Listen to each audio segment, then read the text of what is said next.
No Esporte Mais desta segunda-feira tem a rodada com os cariocas pelo final de semana. Copa do Brasil, quem será que vai disputar a grande final? Notícias dos clubes menores do Rio, tem esporte nas cidades e tudo que rola de mais importante no mundo da bola. Você não perde, vem com a gente que está começando mais um Esporte Mais.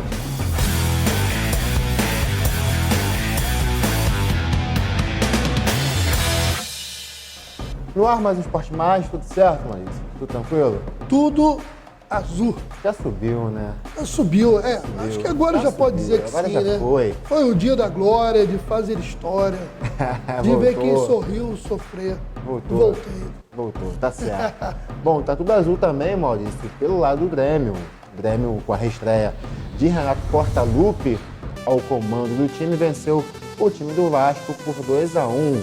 Apesar de que o Vasco deu um susto, abriu o placar com o Léo Matos, depois João Paulo e Tassiano viraram para o time do Grêmio, que consegue a vitória na reestreia de Renato Gaúcho e também na estreia de Jorginho no comando do Vasco, que tem que mudar essa zaga desse time vascaíno, porque tá furada, tá tomando muito gol e o Vasco é um dos piores visitantes na Série B, Maurício.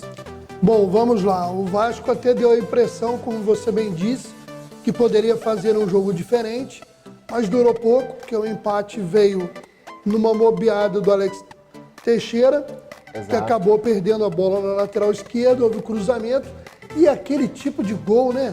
Porque aquela bola que bateu no quinteiro e o Thiago caindo, tentando voltar. Sim. Cara, que gol feio, né? É verdade. E aí um gol que dá uma desmoronada no time, né?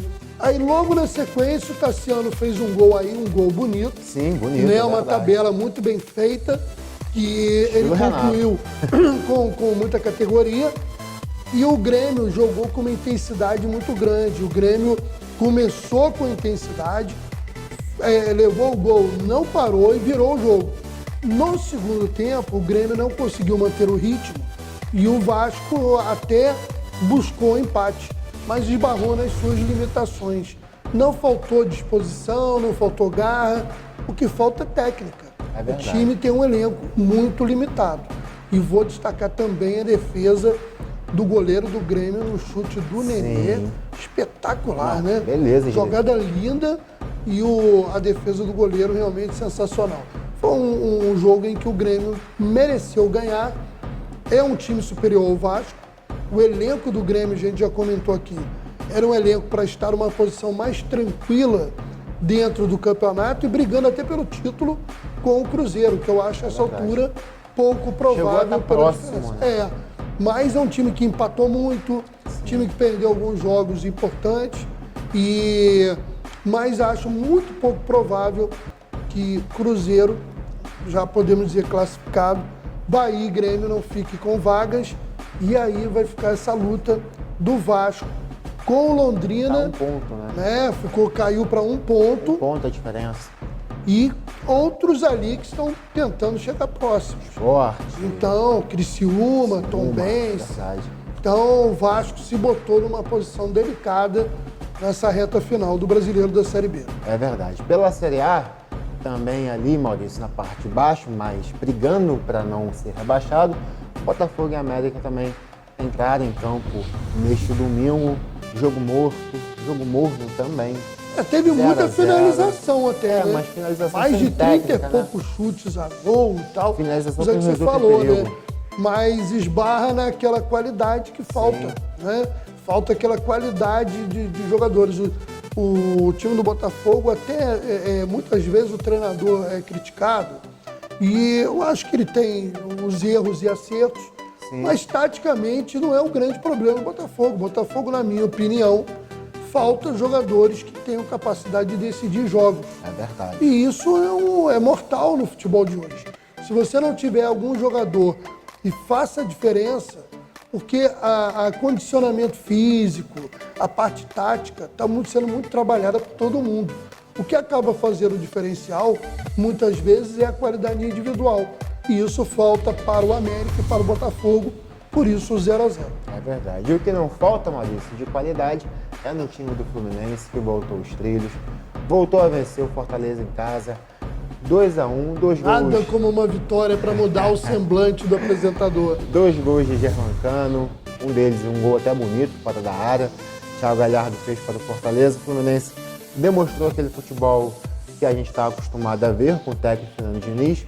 Ganha confiança para o confronto da Copa do Brasil contra o Corinthians, que será fora de casa, mas demonstra aquele Fluminense que pode sim sonhar por mais coisas, conseguir, quem sabe, uma vaga direta na Libertadores. Vence vitória para dar confiança e o Fortaleza, diferentemente do Fluminense, perde mais uma, segunda derrota consecutiva, perdeu para o Botafogo na penúltima rodada e agora perde para o Fluminense, complicando ainda mais a sua vida. Bom, vamos lá. O Fluminense não fez uma partida brilhante, né, sensacional, mas jogou bem, uma vitória merecida, justa e que coloca o time de novo nos trilhos no Campeonato Brasileiro. E como você bem colocou, no momento necessário disso, de ter essa confiança, essa calma para enfrentar um compromisso muito difícil pela Copa do Brasil, que é enfrentar o Corinthians lá na Arena de Itaquera. Então, o Fluminense pode chegar lá, a gente vai falar de Copa do Brasil daqui a pouco, com certeza. e se classificar. E pode sim se garantir direto para a Libertadores. O maior adversário do Fluminense talvez seja ele próprio, conseguir manter a regularidade e as atuações que ele andou realizando durante o período, que o gabaritaram até mesmo para sonhar com algo maior no Campeonato Brasileiro. É verdade, o Fluminense é o único carioca que venceu na rodada. Bom, vamos assistir um trechinho da coletiva do técnico Fernando Diniz, que falou sobre a partida, falou também sobre a entrada do Iago Felipe no lugar do Nonato, o Nonato foi vendido, e também sobre o confronto da Copa do Brasil contra o Corinthians. Primeiramente, boa noite. Acho que a equipe está de parabéns pela partida que fez hoje. Vale lembrar que o Fortaleza, salvo engano, é o líder do segundo turno, então era uma partida de fato difícil. Quarto jogo que a gente faz contra o Fortaleza na temporada. Uma equipe extremamente bem treinada e uma das equipes mais competitivas do campeonato. Então, o time está de parabéns pela maneira como jogou, pelas chances que foram criadas. E alguns erros que a gente cometeu, a gente vai procurar corrigir para quinta-feira. Diniz, boa noite, parabéns pela vitória. Eu queria te perguntar a respeito do Iago hoje, que você escalou ele na vaga que era do Nonato, né? Você está fazendo esses testes. Pelo menos, ao meu ver, em movimentação, ele me lembrou muito o Nonato, que fazia, mas eu acredito que ele ali na saída de bola ainda está tendo um pouco mais de dificuldade para se encontrar. Queria que você fizesse uma avaliação do Iago no jogo de hoje. Não, normal, né? O Iago fazia muito tempo que não jogava, estava entrando pouco nos jogos. Mas é um jogador que eu gosto muito, é um jogador que tem uma história importante aqui no Fluminense e além de um grande jogador, é uma grande pessoa, um cara que é adorado por todos do elenco e por todos do staff, da diretoria, e ele entrou e como você disse, fez boas movimentações, teve bons momentos no jogo e positiva a atuação do Iago hoje. Fernando Diniz, boa noite. Parabéns pela vitória. Jornalista Gabriel Forte, da Rádio Onda Mix. Queria que você falasse agora do próximo adversário, que vai ser contra o Corinthians agora lá, né? É uma grande decisão para o Fluminense. Jogo difícil, de fato, uma grande decisão. A gente sabe como que é enfrentar o Corinthians lá na Neoquímica.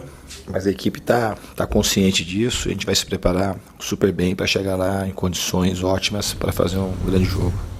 E terminando o giro, Maurício, dos cariocas, vamos falar de Goiás e Flamengo. O Flamengo foi a campo contra o Goiás fora de casa, empatou em 1-1. Os gols da partida foram marcados por Jackson Diego, pro lado do Goiás, e Matheus França fazendo para o Flamengo. 1-1, um jogo que gerou um pouco de expectativa, até pelo Flamengo estar brigando pelo Campeonato Brasileiro. O Goiás é um adversário tecnicamente mais fraco, mas o Goiás mostrou o seu poderio em casa e arranca o empate do Flamengo. O Goiás que vem aprontando aí no Brasileirão. Jogo polêmico também. Vou até corrigir. O Flamengo arrancou o empate. A vitória estava na mão do Goiás. É verdade. E um gol polêmico. Houve o toque do Léo Pereira no goleirão? Foi falta. Do Tadeu? Eu acredito que sim. Não acho que o Léo Pereira foi no sentido de cometer a falta. Acho que o Léo Pereira foi para cabecear a bola. Sim. Só que ele acabou se chocando primeiro com a mão do goleiro. Né? E talvez a falta. É um lance polêmico, um lance que dá margem a várias interpretações. O juiz entendeu que não, o VAR depois disse que sim. Esse VAR no Brasil é uma brincadeira também, né? Demora pra caramba pra decidir. Eu realmente não sei. Eu acho que Pra mim foi falta e o gol deveria ter sido anulado. polêmico, muito polêmico. O goleiro do Goiás reclamou bastante. Até vi que é um excelente goleiro, Tadeu. Sim, muito bom goleiro, muito E ele até disse, olha, se eu tivesse falhado, eu assumiria, como já assumi outras vezes. Mas eu fui tocado. Então, fica aí essa briga. O resultado em si foi justo, pelo que apresentaram as duas equipes. Era um jogo morno até os gols. A verdade parecia caminhar até para um 0-0, né, com poucas grandes oportunidades para os dois lados. O Goiás pode comemorar uma série invicta, 25 vitórias, né, e teve essa série interrompida, mas empatou com o Flamengo. Então, para o Goiás, e o confronto que botou dois opostos. A maior folha salarial não é do Brasil, não, amigo. Da América do Sul, que é a folha salarial do Flamengo, com a menor folha salarial do futebol da Série A do Campeonato Brasileiro, que é o do Goiás. Então, o Goiás, no meu entendimento, pode reclamar da marcação do gol, mas também não tem motivo para chorar, se desesperar e empatar com o Flamengo, até porque o primeiro objetivo do Clube Esmeraldino é fugir do rebaixamento. Depois, se vier uma Sul-Americana, Libertadores, aí é lucro. O Goiás pode sim, como deve reclamar da falta que foi aí que gerou o lance de gol. Por falar em Flamengo, o Flamengo jogou sem dupla de ataque, Maurício, contra o Goiás. O Gabigol não estava em campo, nem o Pedro, que foi convocado pela seleção. Gostou da seleção? Entrando num outro assunto? Justo, tem muito o que fugir hoje, né? O Amistosa. Pedro merecia essa É o oportunidade. mais falado, né? O Everton Ribeiro também, né? Você gostou do Everton Ribeiro? Eu acho o Everton Ribeiro voltou a jogar bem ultimamente. Eu gosto muito do futebol do Everton Ribeiro, desde os tempos de Cruzeiro. Sim. E acho que é um jogador que mantém, né, um bom padrão e é um tipo de jogador que não tem muito hoje em dia. Né? Porque você tem ou aquele cara mais defensivo ou aquele cara muito ofensivo. Aquele jogador que circula pelo meio, distribuindo a jogada, nós temos poucos. E o Everton Ribeiro, por essa característica, talvez tenha sido lembrado mais uma vez pelo Tite. Porque se você pegar os jogadores de meio campo que nós temos brilhando hoje na Europa, do futebol brasileiro, são jogadores com características muito ofensivas e não tanto de armação, mas jogador de fazer jogo diagonal, de chegar, né, com força para chutar de fora da área. O Everton Ribeiro tem características um pouco diferentes. Mas o Tite disse em entrevista que ele vai brigar ali com o Coutinho, na mesma posição. Que é um jogador que é um pouco diferente do Everton Sim. Ribeiro. O Coutinho ele é muito mais agudo na hora de chegar no ataque do que o Everton Ribeiro, mas não tem, talvez, aquela qualidade de passe do Everton Ribeiro. Então, só para fechar, Maurício, a gente está falando de seleção brasileira e a gente tem uma deficiência muito grande nas laterais, tanto direita sim. quanto na esquerda. E está sendo especulado na Espanha que o Caio Henrique, lembra dele? Jogou no Fluminense, lateral esquerdo, tem tido uma média muito acima do esperado na Europa e está sendo cogitado para vestir a camisa da seleção espanhola. Quando já se começa a buscar alguém fora do circuito inicial, é porque aqueles que estão não vêm correspondendo. Sim, e o Caio Henrique ganhou o apoio do Diego Costa, né, que é brasileiro, mas naturalizado espanhol, e do Deco, que também é brasileiro, mas jogou pela seleção portuguesa. O Tite deveria dar Lamentar aí a contusão séria do Arana, né, o Sim, lateral do Arana. do Atlético Mineiro, que estava na briga, né, tentando tava ali. e acabou com essa contusão, terminou o sonho do Arana de ir para a Copa do Mundo. Lamentável, porque é pela contusão, né? A gente pelo lamenta, jogador também, exatamente. que jogava demais. Exato. Joga então, demais. Né? Não, então, mas eu lamento justamente isso. Se ele perde a vaga, não está ali disputando, é uma questão de opção do treinador. Infelizmente, vai ficar sempre no pensamento do jogador que eu não consegui ir porque eu tive aquela contusão. Mas o Tite deveria dar uma olhada diferente para esses jogadores, porque a gente tem um histórico de perder jogadores para outros países, como foi o próprio Diego Costa. Chegou a ser convocado pelo Filipão na época, mas não teve mais oportunidade. A gente deveria dar uma atenção maior. Acho que hoje, assim, jogador que... Porque hoje a posição da seleção, principalmente nas laterais, ela está muito carente. Não, eu não sou... Estou sendo contra olhar o Caio Henrique, não. O que eu quero dizer é que se começou a olhar o Caio Henrique agora, é porque aqueles que estão sendo convocados não cumpriram a missão esperada. É isso que eu quero dizer. Entendeu? Entendi. Se o Caio Henrique está sendo lembrado, porque aqueles que têm jogado não vêm enchendo os olhos do treinador. Esse é o detalhe. Olha aí, Tite, olha aí. Por exemplo, só para fechar, o Danilo é um bom jogador, mas eu já vi alguns camisa 2 ali, que ele não chegaria nem próximo, com todo respeito, que é um bom profissional, um bom jogador. Não, ótimo jogador, mas de longe, mas de muito longe, quase em Teresópolis, não chega aos pés de um Cafu. De um Jorginho. De um Jorginho. Eu não vou nem falar... Do próprio Daniel Alves também. Do próprio Daniel Alves. Eu não vou nem falar de Leandro Peixe Frito aqui, o cara era gigante. Ótimos jogadores. Mas vamos seguir, Maurício, o giro com os clubes do Rio. O que tem para você falar aí pra gente? Vamos lá, falando dos chamados clubes pequenos, muita bola rolando no futebol do estado do Rio de Janeiro. Tivemos a segunda rodada da Série B1. O Paduano, fora de casa, venceu Nova Cidade por 3-0. Os visitantes se dando bem, hein? Olha só. É verdade. Paduano venceu fora de casa. O SEAC Araruama venceu fora de casa o São Gonçalo Niterói por 1-0. O Serrano de Petrópolis ganhou do 7 de abril por 1-0. E o Duque de Caxias goleou o Rio São Paulo por 4-0. Os mandantes que aproveitaram o seu mando de campo foram Pérolas Negras, que goleou o Campo Grande por 7-0.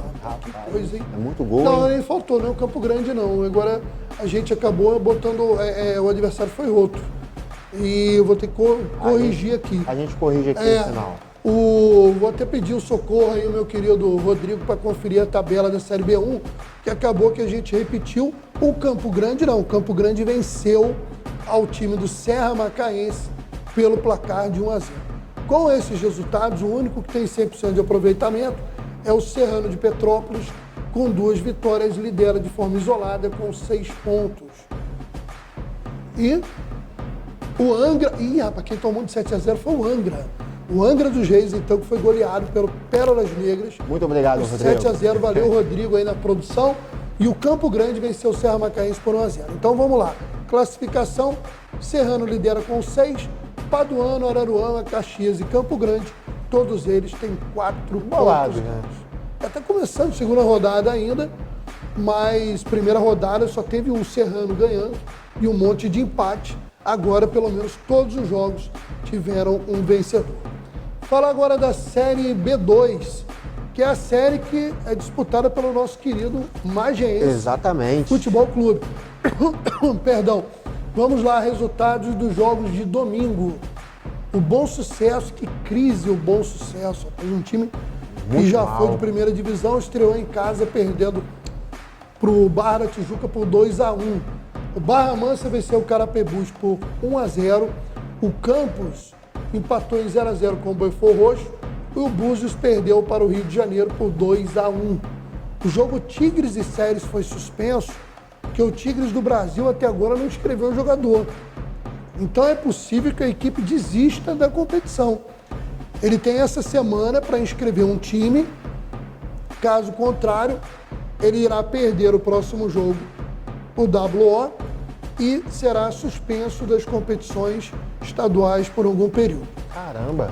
Situação complicada. Tigres do Brasil tem uma estrutura muito bacana ali em Xerém. Sim. Né? Quando o Magiense foi campeão da Série C, o Magiense usava lá aquele estádio, né? E a gente foi várias vezes lá transmitir jogos do Magiense. Bom, o Magiense tem sua estreia nessa segunda-feira à tarde contra o Goitacás de Campos, mas o jogo será em Cardoso Moreira, no estádio Antônio F. Medeiros. Isso porque o estádio Ari de Oliveira e Souza, que é o estádio do Goitacás, está sendo leiloado para pagar dívidas trabalhistas, que fase você tinha dito também aqui. do Goitacás, hein? Que coisa, Que um clube fase. de grande torcida, com todo respeito ao Goitacás, mas a gente aqui tem um carinho especial pelo Mangueense, estaremos torcendo por uma boa estreia do Mangueense. O Vamos lá. resultado será atualizado amanhã no Plantão de Notícias com o Antônio Alexandre e na próxima edição do Esporte Mais a gente fala com mais detalhes. Bom, lembrar que no meio de semana tem jogos da Copa Rio, tá? Que está na quartas de final. A Copa Rio vale vaga para a Copa do Brasil do ano que vem e para o Brasileiro da Série D e a gente atualiza no próximo programa. E para fechar o Giro dos Pequenos, o Volta Redonda fez um jogaço contra o Mirassol, lá no interior de São Paulo. 3-3, rapaz. Mirassol 1-0, Volta Redonda 1-1, Mirassol 2-1, Volta Redonda buscou, tomou 3-2 e aos 95 minutos de jogo fez o gol do empate 3-3. Como o Aparecidense ganhou o Botafogo de Ribeirão Preto, agora está tudo embolado. O Mirassol lidera, praticamente garantido, com 10 pontos, e aí brigando, Botafogo de Ribeirão Preto com 6, Volta Redonda e Aparecidense, ambos com 4 pontos ganhos. Fechou. Tá certo, Maurício. Agora a gente vai para a Copa do Brasil para falar dos jogos desta semana. Tem as semifinais dos jogos da volta. Flamengo e São Paulo na quarta-feira, às 21 horas, e Corinthians e Fluminense na quinta-feira, um dia depois, às 20 horas. Maurício, comentário breve, rápido, por favor. Flamengo na final? Flamengo na final. Como a gente já vinha conversando. Não, Flamengo no na tal. final. São Paulo, nenhuma chance de ameaçar? São Paulo ganhar do Flamengo 2-0 no Maracanã? Difícil. Eu só não digo impossível. Mas Corinthians e Fluminense. aí é imprevisível. Aí é fusão. Aí é imprevisível. Imprevisível, Maurício. Seu pai é tricolor, seu pai não gosta Eu não de estou assistir essas falando de coisas. torcida. Pô, tem que torcer a favor, Maurício. Não, Pô, eu estou falando para quem eu vou torcer. Estou falando da realidade do futebol. Um jogo previsível, equilibrado, é jogo equilibrado. porque o primeiro verdade. jogo foi empate. Quem vencer passa, se houver novo empate, disputa de pênaltis. E o Corinthians tem condição de ganhar o Fluminense e E vice-versa. vice-versa. Né? Lógico que o Corinthians tem como uma grande vantagem Mano de o casa. fato de jogar no seu estádio com o apoio daquela fanática torcida, que é um gás a mais, é indiscutível. Mas tem tudo para ser um bom jogo. É verdade. Acho que o Flamengo vence o São Paulo de novo e eu vou torcer para o Fluminense, mas não sei. Antes de eu te chamar de novo, Maurício, para o Giro dos Municípios, relatar uma atitude muito feia, né, muito chata da torcida do São Paulo no clássico contra o Corinthians. No final de semana, um pai levou a criança para assistir o clássico no Morumbi. O pai é tricolor, São Paulino, estava com seu filho. Só que o filho é corintiano. Estava com o filho na torcida do São Paulo. O garoto comemorou um gol, menino inocente, né? 6 anos. 6 anos. Pelo amor de Deus. E a torcida do São Paulo fez o quê? Tentou arrumar briga, né, com o pai que tinha levado a criança. Hoje em dia tá difícil de você levar familiares no estádio, crianças no estádio, porque dá nisso. A torcida fica xingando, fica vaiando, fica tendo essas atitudes e a gente não tem, né, a colaboração do espírito esportivo que a gente tanto preza, tanto prega, não só aqui na TV, mas também em volta, fora daqui, fora das câmeras. A torcida de São Paulo, não sei se foi advertida, não sei se o presidente tomou alguma atitude, mas que a atitude foi feia, foi e não pode ficar por isso mesmo. Lamentável. Lamentável.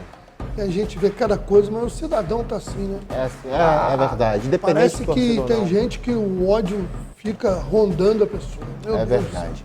Maurício, giro com os clubes do Rio, Giro dos municípios. dos municípios, é verdade, rapaz. Vamos lá, rapidamente, porque o tanto Clube programa, do Rio. o tempo está acelerado.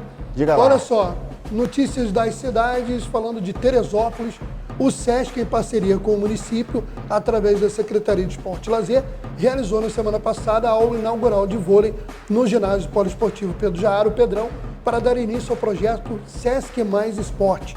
Aconteceu na quinta-feira, dia 8, e o lançamento contou com a presença dessa feríssima bicampeão olímpico de vôlei, Giovanni Gávio. Jogava, O hein? Giovanni, que é o embaixador aí dessa iniciativa do SESC.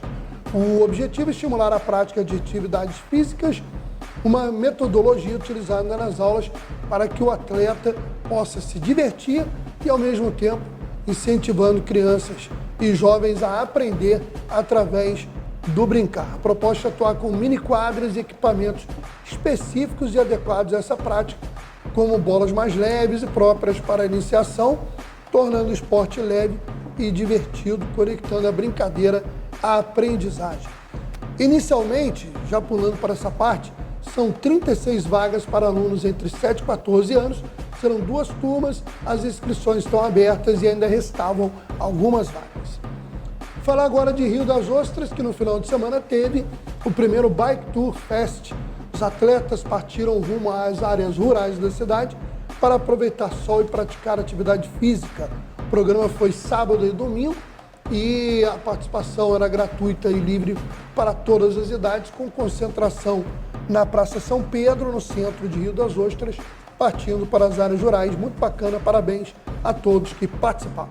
Tá certo, vamos falar de Copa América no basquete rapidinho. Olha só, o Brasil, após 38 anos, voltou a disputar uma grande final, porém não foi aquela final que o torcedor esperava, perdeu para a Argentina. Um jogo disputadíssimo, apesar do Brasil ter saído atrás no primeiro tempo. No final das contas, deu a Argentina 75-73. O Brasil chegou a ficar na frente por alguns momentos, 71-78, o Brasil jogando muito bem, muita gente não esperava essa reação, mas o título ficou com a Argentina, ganhando o tricampeonato e evitando o penta do Brasil. E parabenizar a equipe masculina de vôlei, que não chegou na final, né, do Mundial, foi vencido pela Itália em cima da Polônia. O Brasil perdeu na semi para a Polônia por 3-2, jogo muito disputado, mas ganhou, né, justamente da Argentina na disputa, né, de terceiro lugar, e conseguiu aí a medalha de bronze. Parabéns aí ao Brasil. Parabéns, tá certo, Maurício. Agora a gente vai ao giro internacional.